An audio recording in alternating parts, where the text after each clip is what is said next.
Welcome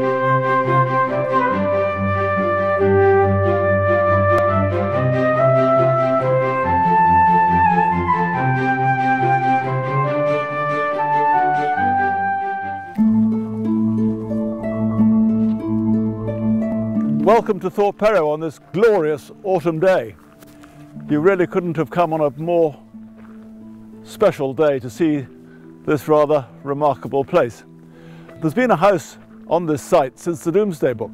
It's obviously changed a lot since then, but these gardens were laid out over many, many years. The Milbank family were originally responsible for turning the house into what it is today. And Ladt Augusta Milbank laid out the Milbank Pinetum, and these lakes were probably introduced into the landscape when they were here. My family, the Ropner family, bought this house in 1927. It was bought by my grandfather, and at that time my father was about 41 years old, and he started planting more or less straight away.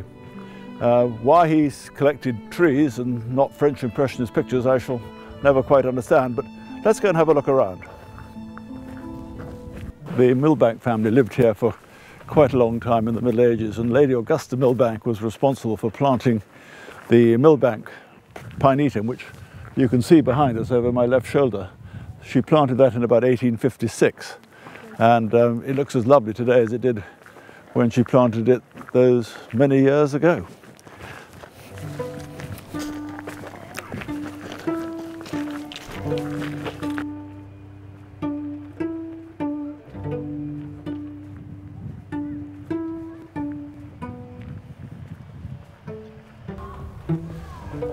We're always trying to think of new ways to make this place more interesting, and this is our latest effort.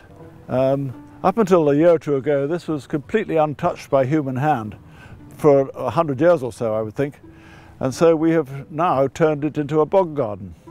There's something like 3,000 plants in here, which is an awful lot of holes to push into a bog, but as you can see, there are ferns, and there are irises, and there are alliums, and there are primroses, and there are tree ferns, and we think it's creating a very interesting new area for people to come and have a look at. These strange figures you can see in the background is another thing we do. We have trails every now and again for children to enjoy, and this is our Halloween trail. We hope to scare the living daylights out of the children that come here over the next few days.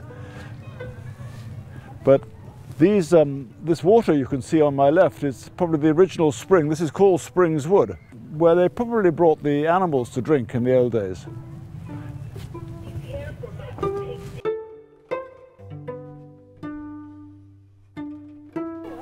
The Thorp Perrow Arboretum is open throughout the year. It's open every day of the year from dawn to dusk. The tea room is closed from about the middle of November until the middle of February. And the good thing about coming here is that there's always something of interest to see. Even in the winter, if it's cold and frosty, a hoar frost is the most beautiful time to come here. And then come February, March, we get the early flowering crocuses and snowdrops and all the early flowering bulbs. April, May, June, we have the daffodils and the blossom. And then come the summer, we have the hydrangeas, which just look fantastic. And at this time of the year, we have the autumn colours, which are just superb.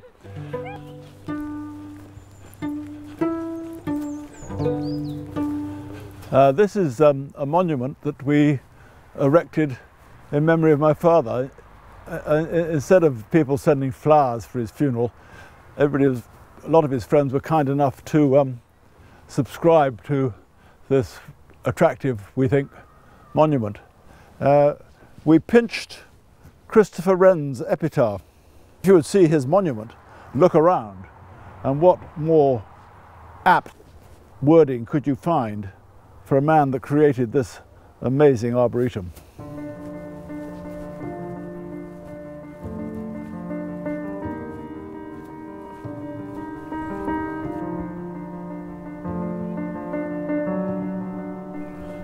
Now here is a magnificent oak tree, which even my father wouldn't have claimed to have planted.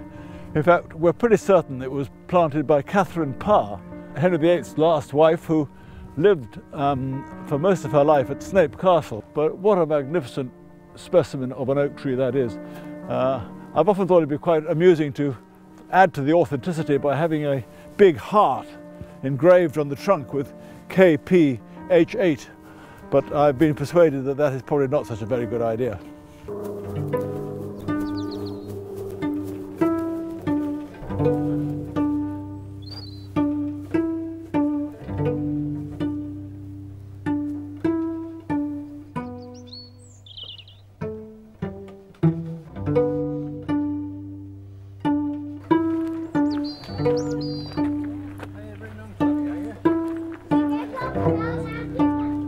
This, rather surprisingly, used to be the old kitchen garden for the house.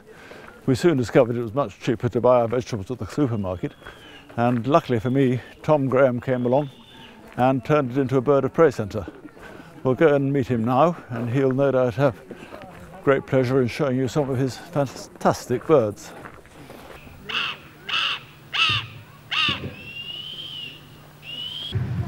Hi Tom. Hi Sir John. Can you tell me a little bit about your bird of prey centre, please? Yeah, we've been here since March 2000.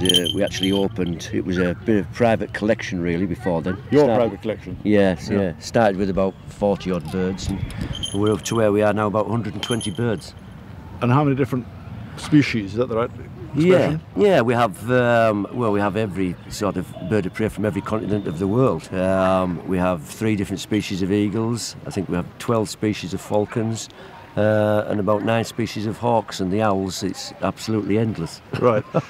I've often heard people wondering why you tether them. Yeah, well, some species are suited to tethering and some are not. We don't tether any species that hasn't got a crop, because they tend to be on the move more often, a bit like the owls, which are all free lofted at the bottom of the centre. And the idea of these pens is that the birds fly out, do the demonstrations and fly back in. But the hawks and falcons that have a crop system, they don't really do a great deal of flying. Even in the wild, they'll crop out, they'll make a kill, eat as much as possible, get off the ground, and then they might go and sit up for 12, 18 hours. Yeah. And how many times do you fly the birds here? We do 3 demonstrations a day, 11:30, 1:30 and 3:30, flying different birds each time. Yeah. And what other things can people do when they come here to see you? Well, we have hawk walks, which gives the public the chance to fly a hawk in the Arboretum. Right. We do falconry courses, we do Bird of Prey Association days, be a falconer for the day, which means you can come and actually work for the staff, and we get paid as well. Unpaid, yeah. You tell me something else. Is there some rumour that you may be starting a small mammal centre as well? There is indeed, yep. We have, we've already got the red squirrels here, but we have plans for meerkats and wallabies, and we're going to have a walk-through area for the public at the other side of the centre, and that's basically to expand the centre as well. OK, Tom, thank you very much indeed. Thank you. We're now off to go and have a look at our latest acquisition. OK, thanks. 5, 6.